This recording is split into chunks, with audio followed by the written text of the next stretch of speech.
A thief in 2 lifetimes, ultimately achieving the holy fruit.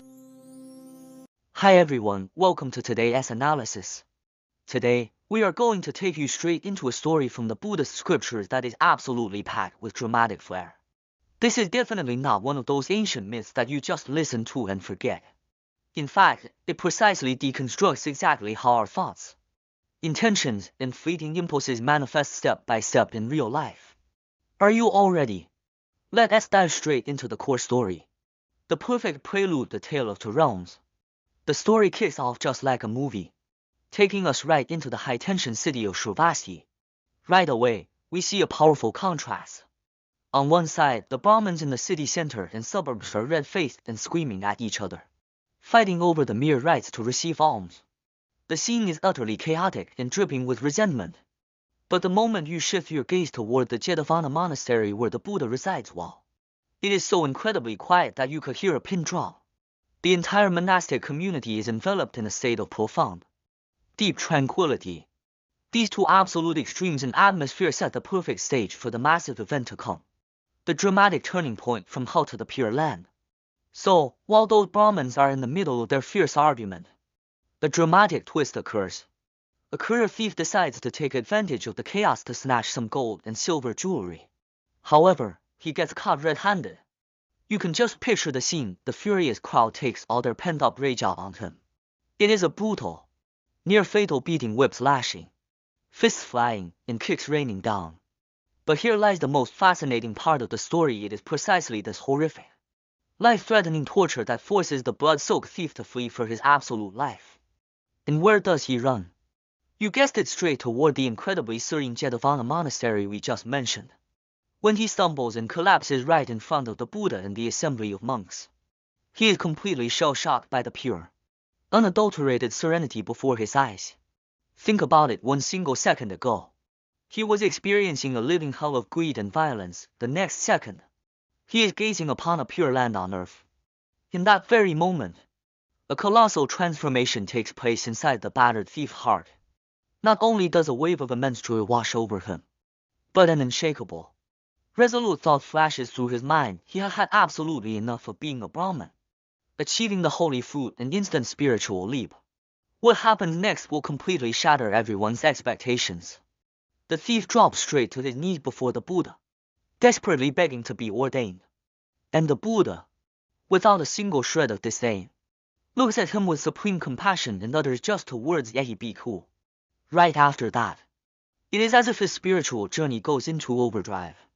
This man, who was actively stealing just moments ago, immediately begins to practice with fierce diligence. Within an incredibly short period of time, he completely extinguishes all worldly afflictions and directly attains the state of an arhat. Can you even believe that? To demonstrate his newly attained state, he does something absolutely extraordinary. He flies right back through the air. Yes, he flies right back to the very crowd that had just beaten him half to death. Seeing him descend from the heavens, those Brahmins are not just terrified, they are profoundly humbled and awestruck by his spiritual realm, generating immense faith within themselves. As a result, this once violent crowd not only respectfully begged for the Dharma, but they also shatter their wrong views on the spot, directly attaining the stage of a Sotapanna. In fact, most of them take refuge in the Triple Gem right then and there. The sheer scale of this impact is staggering. Honestly, seeing this warp speed transformation, the other monks are left entirely bewildered, completely stunned. They rush to ask the Buddha the exact same question that is probably running through your mind right now. How on earth can a career thief with a massive criminal record achieve ultimate awakening overnight? This completely defies common sense, doesn't it? This is when the Buddha displays his grand, panoramic wisdom that pierces through deep time. The Buddha reveals that long ago, back when the human lifespan lasted a staggering 20,000 years during the era of Kassapa Buddha, this exact same man went through the exact same script. He stole things,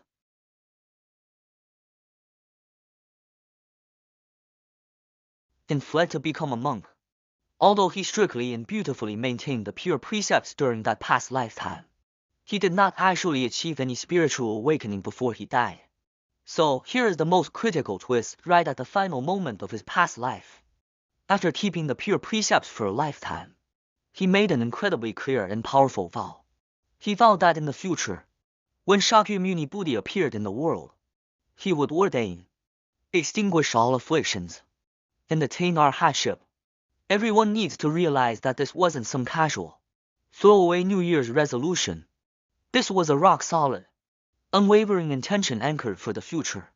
Master S insight the synergy of karma and vow. To break this down even further, let us look at the Master S deep analysis of the story. First, we must truly understand karma. Karma perfectly explains why this man, despite reincarnating with such deep, wholesome roots, still couldn't break his bad habit of stealing in this lifetime, and why he still had to endure that horrific, brutal beating. Because as long as past negative karma and habitual tendencies are not completely cleared away, the absolute second the right time and conditions align, you cannot escape them. You must endure that retribution. That is the unavoidable power of karma. Yet, coexisting alongside that negative karma was his incredibly powerful force of vow. It was precisely that intensely pure intention formed on his past deathbed that acted like a massive propulsion engine. In the life or death crisis of being chased and beaten, it mathematically guided and pushed him straight to Jetavana Monastery to meet the Buddha, allowing him to ignite his latent potential in an instant and achieve ultimate enlightenment. Practical blueprint, ancient wisdom for everyday life. The Master throws down a direct challenge for us here. This story ultimately presents two entirely different paths in life. The path of blind impulse, if you are like those quarreling Brahmins or that impulsive thief, acting solely on blind, fleeting emotions and delusions in the moment, you are guaranteed an endless cycle of suffering and confusion. The path of pure intention, conversely, if you can consistently align your actions with the Buddha's wisdom using the pure force of a vow, the resulting blessings and wisdom will be absolutely infinite. So, how do we apply this 20,000-year-old wisdom to our modern daily routines? The Master outlines a few highly concrete steps.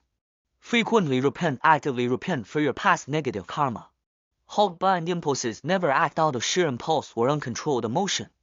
Align with wisdom, effortlessly align your every thought with wisdom. Continuously making pure and wholesome vows. The Master especially emphasizes that if you do not plant the right causes first, you can drop any delusion of reaping the right fruits. But once the causes and conditions are fully ripe, everything will naturally fall into place. The analysis also shares a very relatable, modern-day conversation. A student once went to the Master and vowed that he wanted to become a novice monk serving Avalokiteshvara Bodhisattva. How did the Master respond? He stated with absolute certainty that this vow is phenomenal. The moment you plant this wholesome seed, the exact second the conditions align for Avalokiteshvara Bodhisattva to abide in the world, that result is 100% guaranteed to happen. This beautifully proves that setting a powerful intention remains incredibly effective in our modern era. The Master's incredibly potent words lay bare the absolute neutrality of the law of cause and effect. Whether it is the karma generated by your body, speech, and mind, or the sublime force of the vows you make sooner or later, they will mature. Our most severe blunders and our most magnificent aspirations are actually just seeds buried deep within the soil, simply waiting for the exact right conditions to sprout. Conclusion. As we bring today's analysis to a close, I want to leave you with one core question to deeply reflect upon. Since we know that your past actions dictate your present circumstances, why not examine your daily habits right now? What kind of vows are you actually making today? And what kind of intentions are you using to sculpt your reality for tomorrow? Remember, the seeds of your future are always held right inside your mouth, and right inside your heart. I hope this story brings you some powerful new insights to transform the trajectory of your future. We will leave it here for today. See you all next time.